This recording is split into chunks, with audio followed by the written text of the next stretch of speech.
सच्चा प्यार नहीं, कहीं सच्ची दोस्ती नहीं, कहीं सत्य नहीं दिखाई दे रहा, सब छल कपट का व्यवहार। आपके पास सामने वाले के लिए कुछ है तो वो मित्र है, और सामने वाला जिस दिन देख लेगा कि उसके योग्य आपके पास कुछ नहीं रहा तो आपको देखकर भी पहचानेगा नहीं। अभी आपके पास है इसलिए सब हाथ मिला रहे हैं, चाहे वो शरीर हो या शरीर संबंधी भोग सामग्री हो या गुण हो, गुणमानी संसार।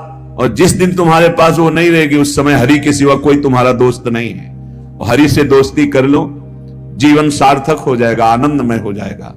समझो आप यहां सीधे प्रकृति से ही संबंध है, परमात्मा के संबंध की कहीं कोई वार्ता नहीं जगत में। ये जो हम पत्र पुष्प फल आदि समर्पित करते हैं इसमें भाव होता है, भूखे नहीं है, भूखे नहीं। भगवान बहुत करुणामय है, चाहे हरि हो चाहे हर हो चाहे जो भी भगवत स्वरूप हो, बहुत करुणामय है, करुणा का साक्षात स्वरूप है।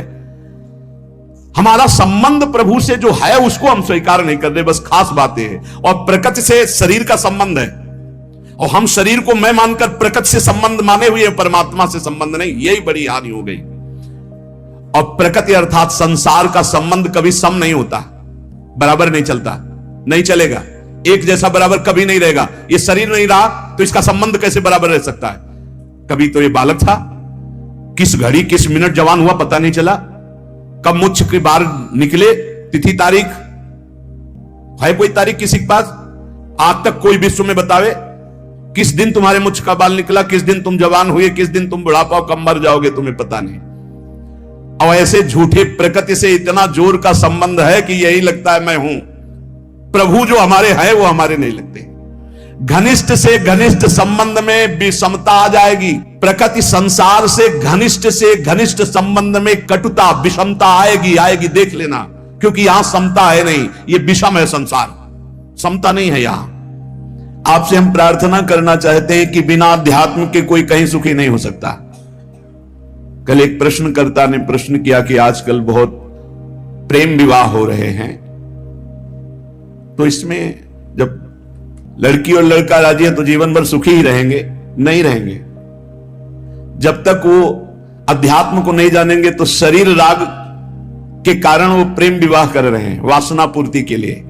और जिस दिन उससे अच्छा कोई शरीर रागी मिल गया तत्काल त्याग कर देगा, चाहे बेटा हो चाहे बेटी हो, लड़का हो चाहे लड़की हो। और ये शरीर प्रतिक्षण नाश को प्राप्त हो रहे हैं। इनकी सुंदरता, इनका बल, इनका भाव प्रतिक्षण पतन की तरफ जा रहा है। जो तत्व से प्रेम करता है उसका प्रेम बढ़ता जाता है, जो शरीर से प्रेम करता है उसका प्रेम क्षीण होता जाता है। किसी को भी देखो, देखते देखते वैराग्य हो जाएगा। क्यों? वो प्रतिक्षण नाशवान है और प्रभु प्रतिक्षण वर्धमान रूप है।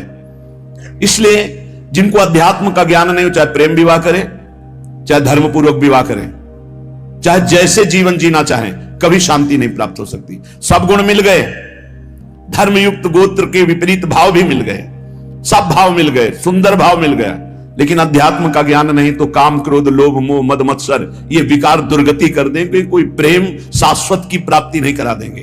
अध्यात्म के बिना गोस्वामी तुलसीदास जी महाराज कह रहे हैं कि वो मरा हुआ व्यक्ति है। जिन हरि भगति हृदय नहीं आनी, जीवित सब समान तेई प्राणी। जिंदा व मुर्दा टहल रहा है, ना उसमें देवी संपदा है ना भगवत भाव है। कैसे कैसे तुम्हें खेल बताएं, संसार में रहते हो देख रहे हो क्या क्या खेल हो रहे हैं। बिना भगवान के मार्ग का अनुसरण किए कभी भी कोई कहीं भी सुखी नहीं हो सकता, शांत नहीं हो सकता, चाहे जो दुनिया के नाटक कर लो।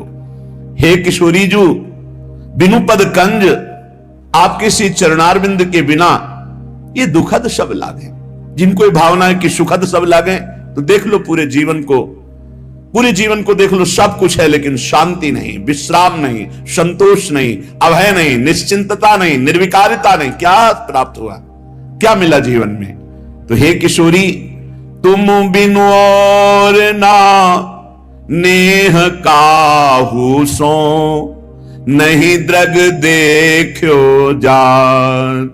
भरी भरी नैनन नीर बहावो, भरी भरी नैनन नीर बहावो, सोचत दिवस बितात लाडली, तुम सो कहत हृदय की बात।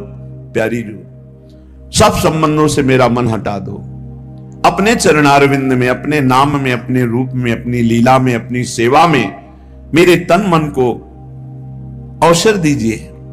क्यों रात दिन नाम जप करे, रात दिन आपकी सेवा में रहिए। माया अवसर ही नहीं देने देती, हर समय बाहर भटकाती रहती, कोई व्यक्ति, कोई वस्तु, कोई स्थान, इसी का चिंतन होता रहता है। परंतु प्रभु सम है, वो हर स्थिति में आपको प्यार कर रहे। जो भगवान को गाली दे रहे, फ्री वायु मिल रही है, पृथ्वी धस नहीं रही उनके लिए, हर व्यवस्था मिल रही है। प्रभु सबके लिए बराबर प्यार कर रहे हैं, सम है। हाँ, जो ऐसे हैं वो पान कर रहे हैं, जो ऐसे हैं वो पान नहीं कर पा रहे। अहंकारी भगवान से विमुख वो ऐसे हैं, और जो दैन्य भगवान के सन्मुख वो ऐसे हैं। बरसा बराबर हो रही है, पान करने की पद्धति नहीं आई, इसलिए वो भगवान को दोष दे रहे हैं। भगवान तुम्हारे अहेतुकी मित्र थे, हैं, रहेंगे, अहेतुकी किसी हेतु से नहीं। संसार ना कभी तुम्हारा था, ना है, न रहेगा, देख लेना, परिणाम में देख लेना। अतः सम स्वरूप भगवान की प्राप्ति के लिए क्रियाओं से संबंध विच्छेद और इन करणों से संबंध विच्छेद तब अनुभव होता है कि मेरा संबंध प्रभु से है। बड़ा सूक्ष्म विषय है। देखो, अगर नहीं इस विषय को समझोगे तो भंडारा खाते घूमते रहोगे, रुपया जोड़ते रहोगे, मर जाओगे, दूसरा प्रयोग करेगा। पक्की बात समझ लो, ये देखी हुई बात कह रहे।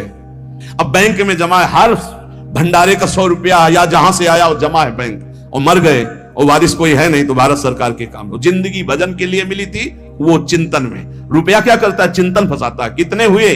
बोले 99। बोले एक और जोड़ो 100 हो जाए। एक नहीं मिलेगा, 10 मिलेंगे। बोले अब 109 है, अगर और व्यवस्था, वो 99 का चक्कर फंसता चला जाता है, पूरा जीवन बर्बाद।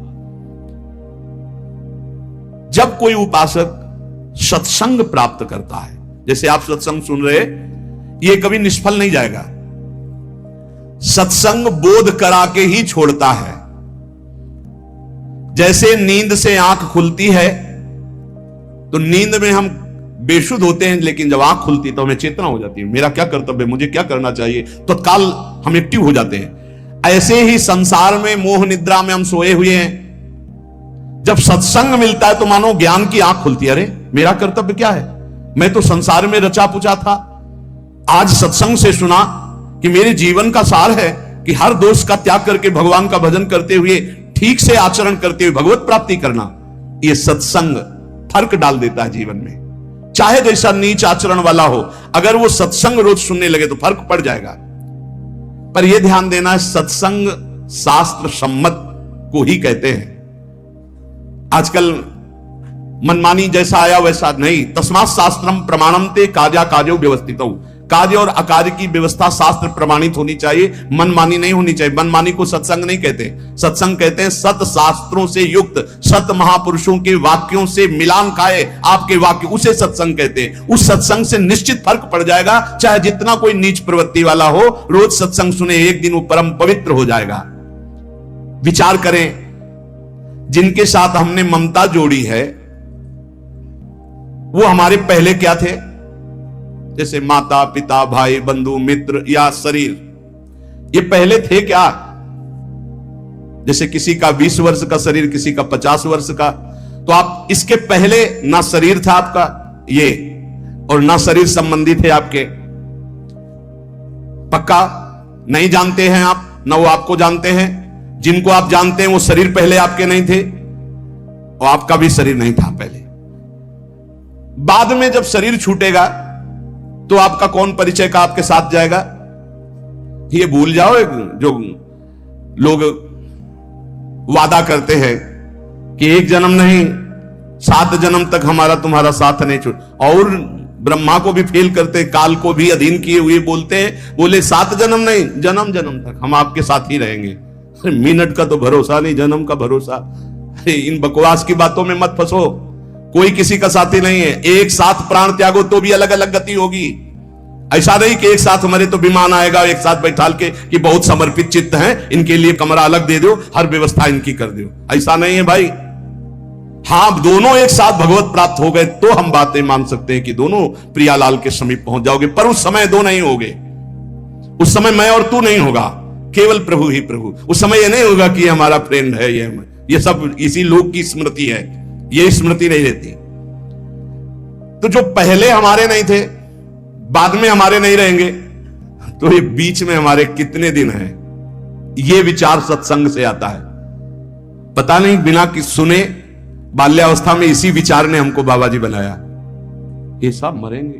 पता नहीं कैसी अशांति पैदा थी, वो कि पूर्व जन्म का कोई होगा भजन या कोई ऐसा कृपा प्रसाद।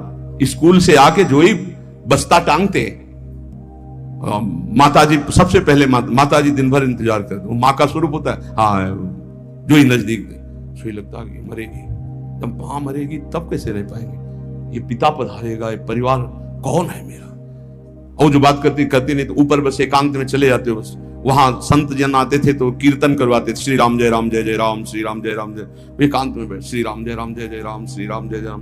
बार बार प्रश्न होता, मेरा कौन है, मेरा कौन है। बस अंदर आने लगा, भाग संसार से भाग, ऐसा आने लगा कि बेचैनी। तो कह रहे सत्संग में यही विचार, अगर सत्संग में आपका विचार नहीं बदला तो सत्संग क्या। सत्संग किया, ममता नहीं छूटी, कामना नहीं छूटी, आपके गंदे आचरण नहीं छूटे, तो संत संग ही नहीं है, बकवास, व्यर्थ की वार्ता। यदि आपका परिवर्तन नहीं हो रहा तो सत्संग कैसा। सत्संग से ममता छूटना, कामना छूटना, गंदी बातें छूटना, किसी की ताकत नहीं और कि कामना छोड़ सके, ममता छोड़ सके, राग छोड़ सके, ये सत्संग छुड़ाता है। कहीं भी कभी भी किसी को भी अगर ऐसा लाभ मिला है तो किसी न किसी महात्मा की कृपा रही है। देखो बचपन में खिलौनों में इतना राग था, अगर एक भी खिलौना हमारा टूट जाए या ना दिया जाए तो कैसा। आज जैसे आपको हंसी आएगी उन्हीं बातों पर, ऐसे ही अज्ञान के खिलौने ये सब हैं, जितने संबंध आप मान रहे हो। जब आपको ज्ञान होगा तो हंसी आएगी इन्हीं बातों पे, कैसा समय व्यर्थ कर रहा था। पर यह ज्ञान वैराग्य से होता है, और यह वैराग्य विवेक से होता है, और यह विवेक सत्संग से होता है। बिन सत्संग विवेक न होई, और होए विवेक मोह भ्रम भागा, तब सब विषय विलास विरागा। जहां विषयों से वैराग्य तो शुद्ध ज्ञान प्रकाशित हो जाता है। इसलिए सत्संग चाहे 10 ही मिनट का हो, रोज सुनना चाहिए। सत्संग से जरूर परिवर्तन होता है। पहले सत्संग से हलचल पैदा होगी, क्योंकि जो हृदय में गंदी बातें हैं उनके ऊपर आक्रमण होगा सत्संग के द्वारा। यह हलचल अगर सत्संग करते रहे तो शांत हो जाएगी, अगर नहीं किया तो फिर फंसा देगी माया में। क्योंकि ऐसे हम देख रहे हैं, जैसे आपने निश्चय किया आज के बाद शराब नहीं पीऊंगा, मांस नहीं खाऊंगा, गंदे आचरण नहीं करूंगा, अब बड़ी हलचल पैदा हुई। वो आपको ऐसी जगह ले जाएगा जहां कम से कम दर्शन हो जाए। चूक मत करना, जो हलचल पैदा हुई, मंथन पैदा हुआ, उसमें पहले विष आता है। यतज्ञ विस्मि परिणामे अमृतोपमम, यही विष है आसक्ति। नष्ट कर दो इस आसक्ति को, फिर आप देखना आनंद में डूब जाओगे। ये ज्यादा देर हलचल नहीं रहेगी, बस चलते रहो आगे। अगर लौट पड़े पीछे तो हलचल ही हलचल है, अशांति ही अशांति है। क्या आज तक कोई ऐसा है कि जिसको सत्संग मिला और फर्क ना पड़ा हो? कोई ऐसा नहीं हो सकता। उसके जीवन में कुछ ना कुछ सुधार परिवर्तन जरूर है जो सत्संगी है।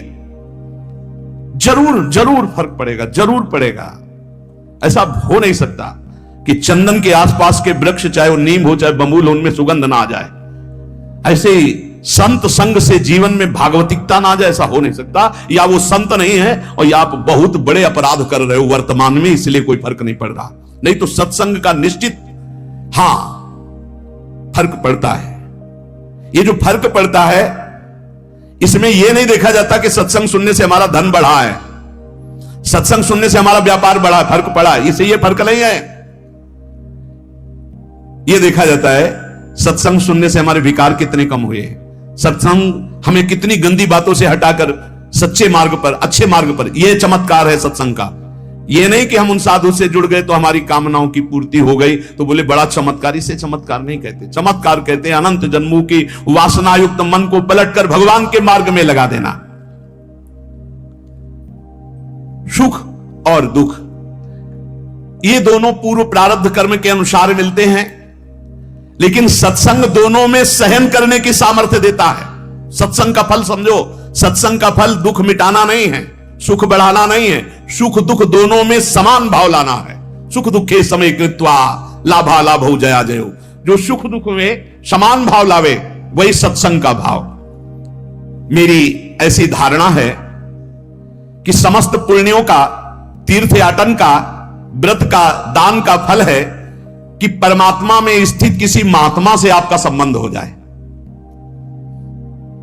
पूज्य महापुरुष जिनकी वाणी हो कह रहे, मेरी ऐसी धारणा है कि आपके शुभ कर्म, पुण्य कर्मों का, तीर्थ याटन का, दान पुण्य का, आपकी साधना का फल यह है कि परमात्मा में स्थित किसी महात्मा का संग हो जाए। भगवान की विशेष कृपा का अनुभव महात्मा के संग से ही होता है। जितने तीर्थ बने हैं वो सब भगवान से ही बने या भगवान के प्रेमी महात्माओं, ब्रह्म ऋषियों से स्थापित हैं। भगवान की लीला, भगवान की महिमा, भगवान की महत्ता, माया से मुक्तता, ये केवल संतों के द्वारा जाना जाता है। कैसे माया से मुक्त होना है, भगवान की महिमा क्या है, भगवान की लीला क्या है, भगवान की महत्ता क्या है, ये मेरी धारणा है। मैं अपनी धारणा से कह रहा हूं कि जो भगवान अवतार लेकर कार्य करते हैं उससे कई गुना बढ़कर भगवान के प्रेमी संत जन कार्य कर देते हैं। भगवान तो विनाश लीला भी करते हैं, संत दुष्टता का विनाश करते हैं, दुष्टों का नहीं। बड़ी विशेषता है भगवान और भगवान के भक्तों में। भगवान तो कहते हैं परित्राणाय साधूनाम विनाशाय च दुष्कृताम, दुष्कृत करने वालों का विनाश कर देता हूं। लेकिन संत जन ऐसे नहीं, भगवान से जो प्रेम करते हैं वो दुष्टता का विनाश करके उसे महात्मा बना देते हैं, उसे मारते नहीं हैं। भगवान की महिमा अगर किसी के हृदय में जागृत हुई तो जरूर संत वचन कान में पड़े हैं। भगवान को बड़ा संतोष होता है जब जीव कभी किसी संत को अपना मान लेता है और भगवान उस पर अपार कृपा करने लगते हैं। यह मेरी धारणा है।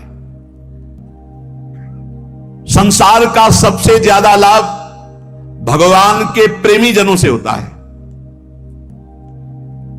संतों में कोई कमी नहीं रखते भगवान, अपनी संपूर्ण सामर्थ्य विराजमान कर देते हैं। संतों में विशेषता आती है, वो श्री भगवान से आती है। संतों की खुद विशेषता नहीं होती, वो श्री भगवान की होती है। इसलिए संत जनों से जगत का बड़ा मंगल होता आया है। भगवान की कृपा से ही संतों का यश होता है और संतों के यश से जगत का मंगल होता है। परंतु वो संत नहीं होते जिनके हृदय में भाव होता है कि मेरे द्वारा जगत मंगल होता है, मेरा नाम हो रहा है, मैं ऐसा करता हूं, मैं ऐसा कर सकता हूं। वो अज्ञानी है, संत नहीं है। जिसमें होता है सब प्रभु की कृपा। ये अंदर की बात है। ये बड़े आदरणीय महापुरुष होते हैं जिनके हृदय में कहीं किंचन मात्र अहम नहीं होता। वो बड़ी से बड़ी महिमा को भी अपने प्रभु की देखते हैं, कहीं अपना अस्तित्व नहीं। यही महात्मा की पहचान है, यही महात्मा की महिमा है। उसकी यही विशेषता है, बड़ा विलक्षण है। आप खुद अनुभव कीजिएगा, जब आपको सच्चे महात्मा का संग मिलेगा तो उनकी बात हथौड़े की तरह चोट करेगी आपके हृदय में और आपका परिवर्तन कर देगी, पक्का पक्का। वाणी का असर उसी का होता है जो सत्य परमात्मा में चित्त जोड़े होता है।